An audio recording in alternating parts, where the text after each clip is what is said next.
Welcome दोस्तों, स्वागत आप सभी का आपके अपने YouTube channel OS study YouTube channel में। आज का जो लेक्चर होने वाला है वो काफ़ी इंपॉर्टेंट लेक्चर होने वाला है।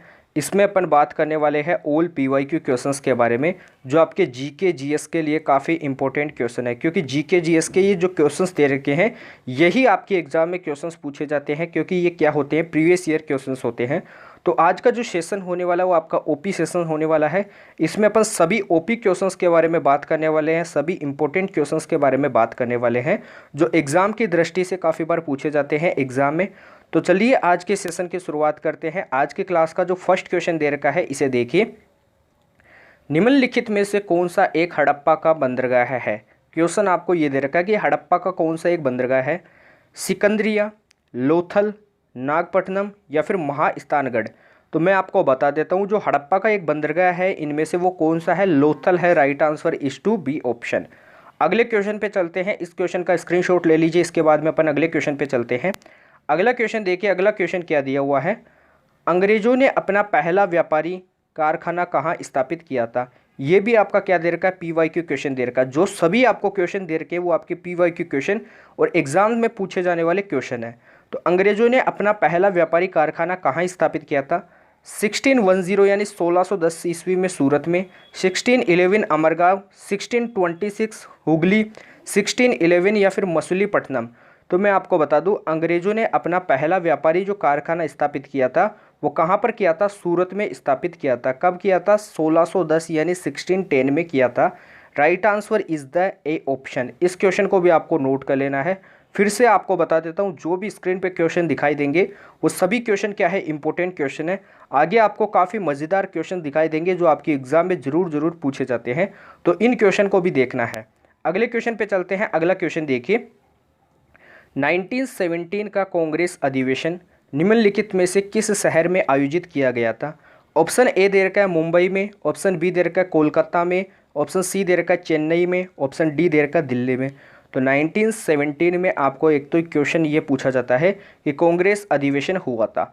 सबसे पहले अपन थोड़ा लास्ट में बात करेंगे सभी अधिवेशन के बारे में, जैसे 1970 में कौन सा हुआ था, 1924 में, 1918 में क्या हुआ था, इनके बारे में बाद में बात करेंगे। थोड़ा अपन पहले इस क्वेश्चन को देख लेते हैं। तो मैं आपको बता देता हूँ, सबसे पहले 1917 में जो अधिवेशन हुआ था वो आपके कोलकाता अधिवेशन हुआ था। कौन सा हुआ था, कोलकाता अधिवेशन हुआ था। Right answer is the B option. Question को नोट कर लीजिए, इसके बाद में मैं सभी आपको अधिवेशन के बारे में बता दूंगा। अगले क्वेश्चन को देखिए, इस क्वेश्चन को आपको नोट करना है। अगला क्वेश्चन क्या दे रखा है, 4 नंबर का क्वेश्चन। निम्नलिखित में से किसके जन्म दिवस पर प्रकाश उत्सव पर्व मनाया जाता है। तो बताना है कि किनके जन्म दिवस पर प्रकाश उत्सव पर्व मनाया जाता है। ऑप्शंस ए दे रखा है गुरु नानक देव, ऑप्शन बी दे रखा है गुरु अर्जुन देव, ऑप्शन सी दे रखा है गुरु तेग बहादुर या फिर ऑप्शन डी दे रखा है गुरु गोविंद सिंह। तो जन्म दिवस पर प्रकाश उत्सव किनके जन्म दिवस पर मनाया जाता है। तो ऐसा क्वेश्चन कभी भी आता है तो आपने एक नाम काफ़ी बार सुना होगा, गुरु नानक देव जी का। किनका, गुरु नानक देव जी का नाम काफ़ी बार सुना होगा। राइट आंसर क्या हो जाएगा, ए ऑप्शन हो जाएगा। इस क्वेश्चन का भी तुरंत आपको क्या करना है, स्क्रीनशॉट ले लेना है, क्योंकि आपको टाइम जो होता है वो काफ़ी एग्जाम में कम मिलता है। तो इसके लिए आपको क्या करना है, जो क्वेश्चंस होते हैं उनको कम समय में ज़्यादा से ज़्यादा सोल्व करने का प्रयास करना है। अगले क्वेश्चन को देखिए। अगला क्वेश्चन क्या दिया हुआ, 5 नंबर का क्वेश्चन। दूसरी जैन सभा का आयोजन डैश डैश डैश कहाँ किया गया था, यानी किस में किया गया था। पाटलिपुत्र में किया गया था, काशी में किया गया था, वाराणसी में किया गया था या फिर वल्लभी में किया गया था।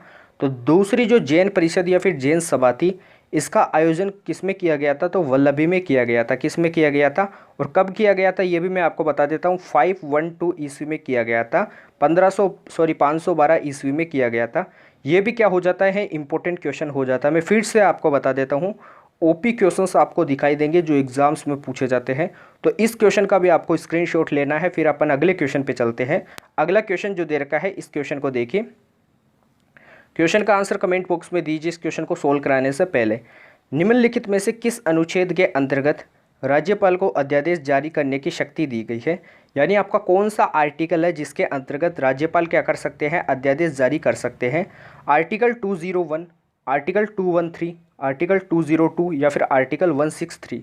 तो राष्ट्रपति जो राज्यपाल होता है वो अध्यादेश जारी करने के लिए कौन से आर्टिकल को काम में लेता है, तो वो आर्टिकल 213 को काम में लेता है। राइट आंसर क्या हो जाएगा, बी ऑप्शन हो जाएगा। B option is the right answer of 6 question. तो 6 क्वेश्चन का जो सही उत्तर हो जाएगा वो क्या हो जाएगा, बी ऑप्शन हो जाएगा। अगले क्वेश्चन पे चलते हैं। अगला क्वेश्चन जो दे रखा है ये भी क्या दे रखा है, इंपॉर्टेंट क्वेश्चन दे रखा है। निम्नलिखित में से कितने दिन के लगातार अनुपस्थिति के बाद संसद के सदस्य की सदस्यता समाप्त हो जाती है।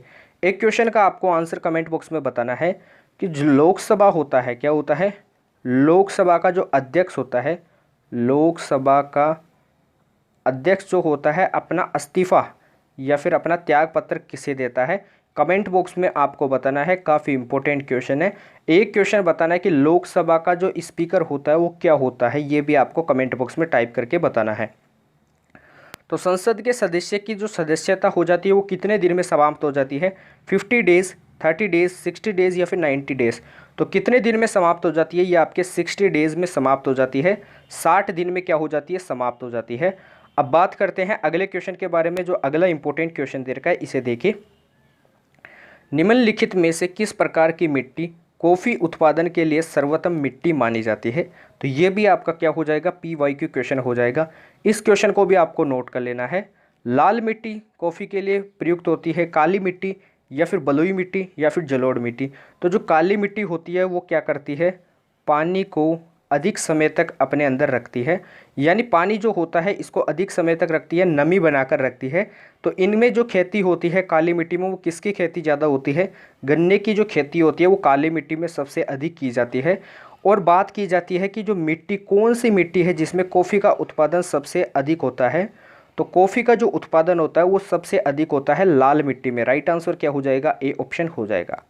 अगले क्वेश्चन को देखिए। अगला क्वेश्चन क्या दे रखा है, पौधे का निम्नलिखित में से कौन सा हिस्सा लैंगिक जनन में भाग लेता है। तो सबसे पहले क्वेश्चन आ जाता है कि जो पौधे का जो कौन सा हिस्सा होता है जो लैंगिक जनन में भाग लेता है। तो आपके 3 हिस्से होते हैं, कौन कौन से होते हैं, पुष्प, बीज और फूल। क्या होता है, सॉरी, फूल, बीज और फल। क्या होता है, फूल, बीज और फल। ये क्या होते हैं, लैंगिक जनन में क्या लेते हैं, भाग लेते हैं तीनों। ऑप्शन में दे रखा है पत्ता, जड़, फूल और तना। तो मैं आपको बता दूं लैंगिक जनन में कौन कौन भाग लेते हैं, फूल, बीज और आपके फल। तो राइट आंसर क्या हो जाएगा, सी ऑप्शन हो जाएगा। C option is the right answer of question number 9। Now next question को देखते हैं। अगला जो क्वेश्चन दे रखा है इसे देखिए, ये भी इंपॉर्टेंट क्वेश्चन दे रखा है। यूनेस्को द्वारा, यूनेस्को का सबसे पहले मुख्यालय कहाँ पर स्थित है, हेडक्वार्टर कहाँ पर स्थित है। कमेंट बॉक्स में तुरंत आपको टाइप करके बताना है। यूनेस्को द्वारा 2020 के लिए निम्नलिखित में से किस शहर को वास्तुशिल्प की विश्व राजधानी निर्धारित किया गया था। तो वास्तुशिल्प की विश्व राजधानी किसे निर्धारित किया गया था। ऑप्शंस को देखते हैं, टोक्यो, रियो डी जेनेरियो, नई दिल्ली या फिर जोहान्सबर्ग। तो यूनेस्को 2020 के लिए वास्तुशिल्प की जो विश्व राजधानी किसे निर्धारित किया गया था, तो वो आपके रियो डी जेनेरियो को निर्धारित किया गया था। राइट आंसर क्या हो जाएगा, बी ऑप्शन हो जाएगा। ये आपके एग्जाम में पूछा गया क्वेश्चन है, एग्जाम में आगे भी इसके पूछे जाने के काफ़ी इंपॉर्टेंट चांसेस है। अगले क्वेश्चन को देखते हैं। इस क्वेश्चन का आपको स्क्रीनशॉट ले लेना है। Right answer is the B option. Next question देखिए, जो 12 नंबर का क्वेश्चन दे रखा है। वर्ष 2018 के लिए निम्नलिखित में से किसे ICCS का उभरता हुआ खिलाड़ी नामित किया गया था। तो ये भी आपका OP क्वेश्चन दे रखा है, एग्जाम में काफ़ी बार पूछे जाने के इसके चांसेस है। तो उभरता हुआ खिलाड़ी किसे नामित किया गया था, ऋषभ पंत जी को, जोश वोहाल्डन जी को या फिर असल अली को या फिर मुस्तफिजुर रहमान जी को। तो बताइए कि इसका जो आंसर होगा वो क्या होगा। तो सबसे पहले मैं बता देता हूँ, वर्ष 2018 में ICC का जो नामित किया गया था खिलाड़ी वो आपके कौन थे, ऋषभ पंत जी थे। राइट आंसर क्या हो जाएगा, A option is the right answer of question number 12 है। अगले क्वेश्चन पे चलते हैं। इस क्वेश्चन का भी आपको क्या करना है, स्क्रीनशॉट ले लेना है। नेक्स्ट क्वेश्चन क्या दिया हुआ है, 30 नंबर का क्वेश्चन। सन 2019 में भारत का सर्वोच्च शांति कला वीरता पुरस्कार अशोक चक्र निम्नलिखित में से किस मरणोपरांत प्रदान किया गया। निम्नलिखित में से किसे, ऐसे आपको लिखना है, निम्नलिखित में से किसे मरणोपरांत प्रदान किया गया था। तो ये आपके शांति काल वीरता पुरस्कार होता है। क्या होता है, शांति काल वीरता पुरस्कार होता है, जिसे बोला जाता है अशोक चक्र। तो अशोक चक्र मरणोपरांत किसे प्रदान किया गया था, ज्योति प्रकाश निराला जी को, हंगपन दादा को या फिर नज़ीर अहमद बानी को या फिर मोहन नाथ गोस्वामी को। तो क्वेश्चन का जो आंसर है वो कमेंट बॉक्स में आपको टाइप बताना है कि शांति काल, यह आपका क्या है, शांति काल है, शांति कल नहीं है, शांति काल पुरस्कार अशोक चक्र किन्हें दिया गया था। तो क्वेश्चन का जो आंसर हो जाएगा वो क्या हो जाएगा, नज़ीर अहमद बानी जी को दिया गया था।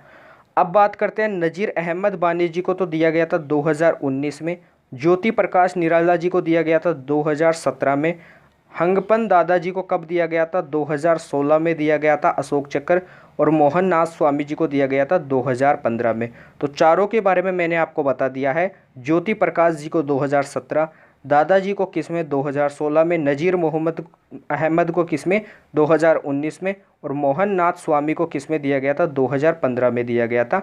मोहन नाथ गोस्वामी लिख लीजिए, या फिर आप शॉर्ट में स्वामी भी लिख सकते हो, लेकिन एग्ज़ाम में आपको दिया हुआ होगा गोस्वामी, मोहन नाथ गोस्वामी। तो या फिर आप स्वामी भी लिख सकते हो या फिर गोस्वामी भी लिख सकते हो। तो मोहन नाथ गोस्वामी को अशोक चक्र कब दिया गया था, 2015 यानी 2015 में दिया गया था। अगले क्वेश्चन को देखिए, अगला क्वेश्चन क्या दिया हुआ है, 15वां प्रवासी भारतीय दिवस 2019 कहाँ आयोजित किया गया था, न्यू दिल्ली में, गांधीनगर में, प्रयागराज में, या फिर वाराणसी में। तो 15वां जो प्रवासी भारतीय दिवस था वो आपके 2019 में कहाँ आयोजित किया गया था। तो इसका आंसर आपके पास 5 सेकेंड है, कमेंट बॉक्स में आपको टाइप करके बताना है। तो इसके बारे में मैं आपको बता देता हूँ डिटेल से, जो इसका आंसर होगा वो क्या होगा, वाराणसी होगा। क्वेश्चन का जो आंसर जिन जिन बच्चों को आ गया था वो कमेंट बॉक्स में टाइप करके बताएंगे यस सर, क्या करेंगे, यस सर टाइप करेंगे, जिससे मैं आपके बारे में समझ जाऊंगा कि किन किन बच्चों को क्वेश्चन का आंसर आ गया था। ये भी इंपॉर्टेंट क्वेश्चन है, सभी इंपॉर्टेंट क्वेश्चन है, तो सभी क्वेश्चंस को आपको अटेम्प्ट करना है। अगले क्वेश्चन को देखिए, अगला क्वेश्चन क्या दिया हुआ है, वर्ष 2018 के लिए कथा साहित्य जिसे उपन्यास कया संवर्ग में निम्नलिखित में से किसे द हिंदू पुरस्कार से सम्मानित किया गया था। यानी आपके 2018 में कथा साहित्य के लिए निम्नलिखित में से किसे द हिंदू पुरस्कार से सम्मानित किया गया था। लगा लीजिए इसे PYQ क्वेश्चन और लगा लीजिए इसे OP क्वेश्चन, एग्जाम में पूछा जाएगा। नीलम शरण गौर जी को, मनोरंजन व्यापारी जी को, AN कल्याण रमन को, या फिर अरुणव सिन्हा जी को। तो पहले में इसका जो आंसर हो जाएगा वो क्या हो जाएगा, नीलम शरण गौर जी हो जाएगा। क्या हो जाएगा, नीलम शरण गौर जी हो जाएगा। राइट आंसर क्या हो जाएगा, A ऑप्शन हो जाएगा। नीलम शरण गौर जी को क्या मिला था, द हिंदू पुरस्कार मिला था। कब मिला था, 2018 के लिए मिला था, कथा साहित्य उपन्यास संवर्ग में। तो इसका जो राइट आंसर होगा वो क्या हो जाएगा, A ऑप्शन हो जाएगा। क्वेश्चन का स्क्रीनशॉट ले लीजिए, इसके बाद में अपन अगले क्वेश्चन पे चलते हैं। तो अगले क्वेश्चन पे चलते हैं। अगला क्वेश्चन क्या दिया हुआ है, नेक्स्ट क्वेश्चन को देखिए। नेक्स्ट क्वेश्चन दे रखा है, इसे आपको देख, तो जो नेक्स्ट क्वेश्चन दे रखा है वो दे रखा है, यांडाबो की संधि कब हस्ताक्षरित की गई थी, 1826, 1825, 1824 या फिर 1823। तो यांडाबो की जो संधि थी वो कब हस्ताक्षरित की गई थी, आपके फरवरी 1826 को हस्ताक्षरित की गई थी। राइट आंसर जो हो जाएगा वो क्या हो जाएगा, A ऑप्शन हो जाएगा। अब अपन अगले क्वेश्चन पे चलते हैं। इससे पहले इस क्वेश्चन को आपको ध्यान से देखना है, क्वेश्चन को आपको नोट करना है। इससे रिलेटेड जो भी आपके क्वेरीज होती है, जो भी क्वेश्चंस होते हैं, उनको आपको कमेंट बॉक्स में बताना है। जीके से रिलेटेड जो भी आपके डाउट्स होते हैं उनको कमेंट बॉक्स में बताना है, उनके बारे में अपन अगली क्लास में बात करेंगे। तो अगले क्वेश्चन को देखिए, अगला क्वेश्चन क्या दिया हुआ है, सिंधु घाटी हड़प्पा के लिए मेसोपोटामिया रिकॉर्ड में निम्नलिखित में से किस शब्द का प्रयोग किया गया था, दिलमून, मेलुहा, मेगन, या फिर फेलका। तो मेसोपोटामिया रिकॉर्ड में किस शब्द का प्रयोग किया गया था, किसके लिए, सिंधु घाटी सभ्यता के लिए या फिर हड़प्पा के लिए। तो वो एक वर्ड होता है आपका, क्या होता है, मेलुहा। क्या होता है, मेलुहा होता है। राइट आंसर क्या हो जाएगा, B ऑप्शन हो जाएगा। थोड़े वर्ड क्या है अलग दे रखे, लेकिन आपके ये क्वेश्चन एग्जाम्स में पूछे जाते हैं, पूछे जाने के काफ़ी इंपॉर्टेंट चांसेस भी है और ये क्वेश्चन आपके पूछे गए हैं। तो मेलुआ राइट आंसर क्या हो जाएगा, B ऑप्शन। अगले क्वेश्चन को देखिए, भारत का राष्ट्रपति आपातकाल की उद्घोषणा कब करता है, प्रधानमंत्री के सलाह पर कर सकता है आपातकाल की उद्घोषणा, मंत्रिपरिषद के सलाह पर कर सकता है, अपनी विवेक पर कर सकता है, या फिर नन ऑफ दिस। तो भारत का जो राष्ट्रपति होता है वो आपातकाल की जो उद्घोषणा होती है वो मंत्रिमंडल के सलाह पर कर सकता है। राइट आंसर क्या हो जाएगा, B ऑप्शन हो जाएगा। थोड़ा क्या है, काफ़ी इंपॉर्टेंट क्वेश्चन है, थोड़ा क्या है अलग क्वेश्चन है, सभी क्वेश्चन से ये अलग क्वेश्चन है जो एग्जाम में पूछा गया क्वेश्चन है, तो इसे भी आपको इंपॉर्टेंट लगा लेना है। अगले क्वेश्चन पे चलते हैं। नेक्स्ट क्वेश्चन दे रखा है, नेक्स्ट क्वेश्चन के बारे में अपन देखते हैं। नेक्स्ट क्वेश्चन क्या दिया हुआ है, निम्नलिखित में से कौन वियना सम्मेलन 1815 में बड़े चार का सदस्य नहीं था। यानी वियना जो सम्मेलन हुआ था इसमें 4 देश आते थे। कौन कौन से देश आए थे? 4 देश सदस्य देश थे। वो आपके 4 सदस्य देश कौन कौन से थे? एक तो आपका था ग्रेट ब्रिटेन, एक था आपका रसिया, एक था आपका ऑस्ट्रिया और एक आपका फोर्थ क्या था? प्रसिया। क्या था? प्रसिया था। तो इसे भी आपको नोट कर लेना है, प्रसिया था। तो यहाँ से जो इसका सदस्य देश नहीं था वो कौन नहीं था? फ्रांस नहीं था। राइट आंसर क्या हो जाएगा? डी ऑप्शन हो जाएगा। अगले क्वेश्चन को देखते हैं। अगला क्वेश्चन देखिए, अगले क्वेश्चन को देखिए, इनमें से कौन भारत के संविधान की प्रारूपण समिति का सदस्य नहीं थे? बी आर अम्बेडकर जी, के एम मुंशी जी, कृष्ण स्वामी अय्यर या फिर एम के गांधी। तो ये मैं आपको दे देता हूँ एच डब्ल्यू क्वेश्चन, काफ़ी इंपॉर्टेंट क्वेश्चन है। एग्जाम में भी इसके पूछे जाने के चांसेस काफ़ी है क्योंकि ये पी वाई क्यू क्वेश्चन है, ये आपका ओपी क्वेश्चन है। तो मैं आपको टाइम देता हूँ, इसका जो आंसर कमेंट बॉक्स में टाइप कर दीजिए या फिर आपका ये एच डब्ल्यू है, कभी भी आप इसका क्वेश्चन का आंसर टाइप करके बता सकते हैं कमेंट बॉक्स में। अपन चलते हैं अगले क्वेश्चन के बारे में। अगला क्वेश्चन क्या दे रखा है, रूस में बोल्शेविक क्रांति किसके राज्यकाल में हुई थी, प्रारंभ हुई थी? तो क्वेश्चन का आंसर देखिए, क्वेश्चन को ध्यान से देखिए। रूस में बोल्शेविक क्रांति किसके राज्यकाल में प्रारंभ हुई थी? Jar Alexander one, jar Alexander second के, या फिर जार अलेक्जेंडर थर्ड के, या फिर जार निकोल्स के सेकंड के रूप के सेकंड के काल में। तो इसका जो आंसर होगा वो क्या होगा? अलेक्जेंडर फर्स्ट, अलेक्जेंडर सेकंड, या फिर अलेक्जेंडर थर्ड, या फिर निकोल्स सेकंड। तो ये किसके राज्यकाल में हुई थी? निकोल्स टू के राज्यकाल में हुई थी। राइट आंसर क्या हो जाएगा? डी ऑप्शन हो जाएगा। क्वेश्चन का स्क्रीनशॉट ले लीजिए, इसका जो राइट आंसर होगा वो क्या हो जाएगा? D option. अगले क्वेश्चन को देखते हैं। 4th नंबर का क्वेश्चन क्या दिया हुआ है, स्टेम एक्ट कांग्रेस की जो 13 में से 9 उपनिवेशों के प्रतिनिधियों से मिलकर बना था। स्टेम एक्ट कितने उपनिवेशों से मिलकर बना था? 9 उपनिवेशों से मिलकर बना था। 1765 में किस स्थान पर बैठक हुई थी इसकी? 1765 यानी 1765 में किस स्थान पर बैठक हुई थी? बोस्टन, फिलाडेल्फिया, न्यूयॉर्क या फिर प्रोविडेंस। तो इसकी बैठक कहाँ पर हुई थी? सबसे पहले मैं बता देता हूँ, इसकी बैठक हुई थी न्यूयॉर्क में। कहाँ पर हुई थी? न्यूयॉर्क में हुई थी। राइट आंसर क्या हो जाएगा? सी ऑप्शन हो जाएगा। एक क्वेश्चन का आंसर कमेंट बॉक्स में आपको बताना है कि कौन सा एक, सॉरी आपको क्वेश्चन नोट करना, निम्नलिखित में से कौन सा एक वर्ष 2013 या फिर 14 में भारत के एफडीआई में सर्वाधिक योगदानकर्ता देश है? मॉरिशस, सिंगापुर, यूएसए या फिर जापान। नहीं क्वेश्चन को आपको आता है तो कम्युनिटी में मैं इसके आंसर सहित क्वेश्चन को डाल दूंगा। तो क्वेश्चन का आंसर कमेंट बॉक्स में आपको टाइप करके बताना होगा। अगले क्वेश्चन को देखिए, अगला क्वेश्चन क्या दिया हुआ है। इससे पहले थोड़ा सा अपन बात कर लेते हैं। मैंने आपको बताया था कि आगे अपन बात करेंगे अध्यक्ष अधिवेशन के बारे में। सबसे पहले वर्ष के बारे में बात करते हैं कि 1917 में कौन सा अधिवेशन हुआ था। तो 1917 में कलकत्ता अधिवेशन हुआ था। कलकत्ता अधिवेशन, यहाँ पे स्थान लिखा देता हूँ और यहाँ पे लिख देता हूँ अध्यक्ष। क्या लिख देता हूँ? अध्यक्ष। तो कलकत्ता अधिवेशन के जो अध्यक्ष थे वो कौन थे? श्रीमती एनी बेसेंट थे। कौन थे? श्रीमती एनी बेसेंट जी थे। इसे नोट कर लीजिए। अब एक को आपको नोट कर लेना है, फिर बात करते हैं अपन सेकंड के बारे में। यहाँ पे अपन बात करते हैं 1918 में कौन सा अधिवेशन हुआ था। 1918 में कौन सा हुआ था? 1919 में कौन सा हुआ था? 1918 में एक तो आपका हुआ था मुंबई अधिवेशन और एक आपका कौन सा हुआ था? दिल्ली अधिवेशन हुआ था। और 1919 में क्या हुआ था? अमृतसर अधिवेशन हुआ था। क्या हुआ था? अमृतसर अधिवेशन हुआ था। मुंबई अधिवेशन के जो अध्यक्ष थे वो कौन थे? सैयद हसन। कौन थे? सैयद हसन इमाम थे। कौन थे? सैयद हसन इमाम थे।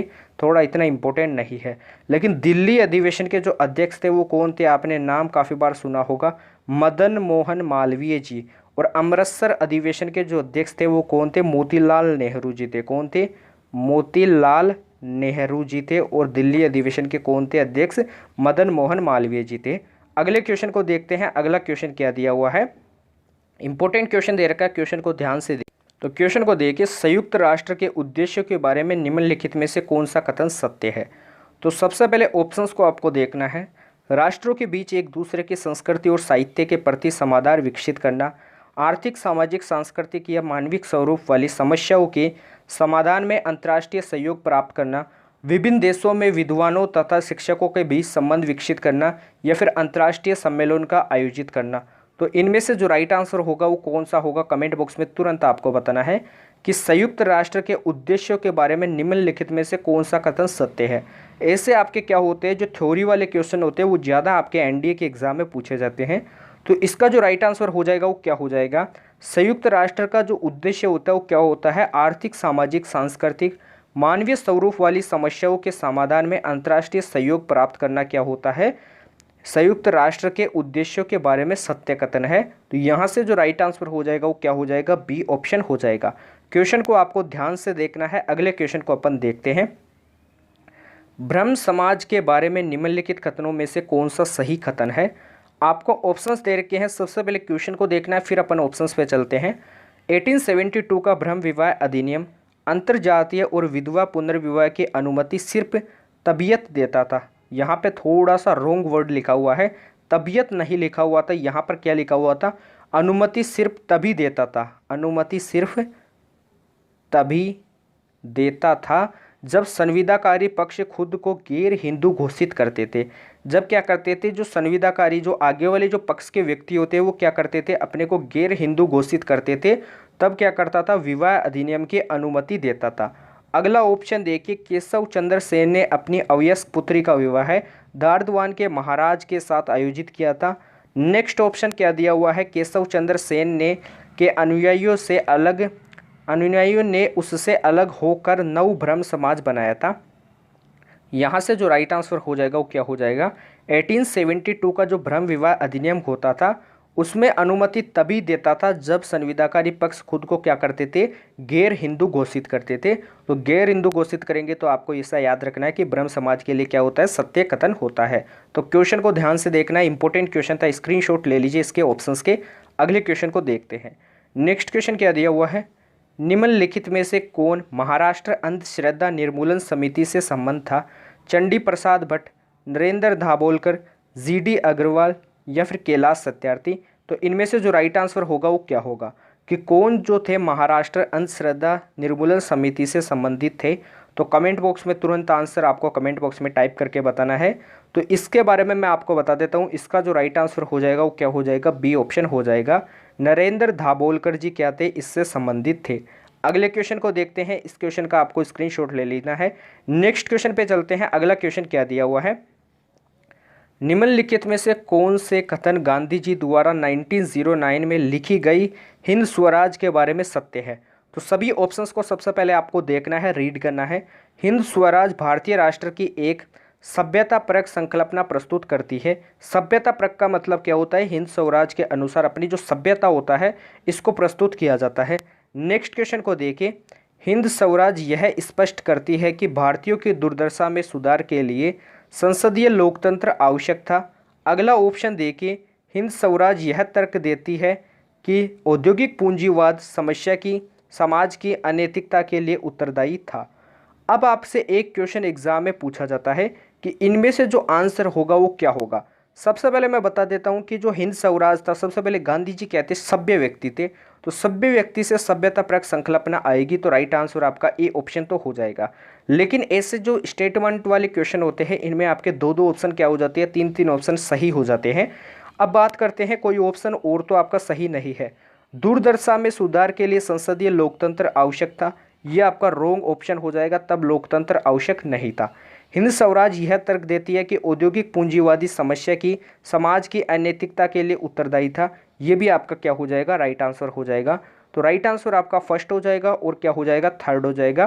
पहला और आपका थर्ड जो हो जाएगा वो क्या हो जाएगा, राइट आंसर हो जाएगा। क्वेश्चन को देखिए सबसे पहले, फिर इसके बाद में ऑप्शंस का आपको स्क्रीनशॉट लेना है। राइट आंसर ए होगा और आपका सी ऑप्शन होगा।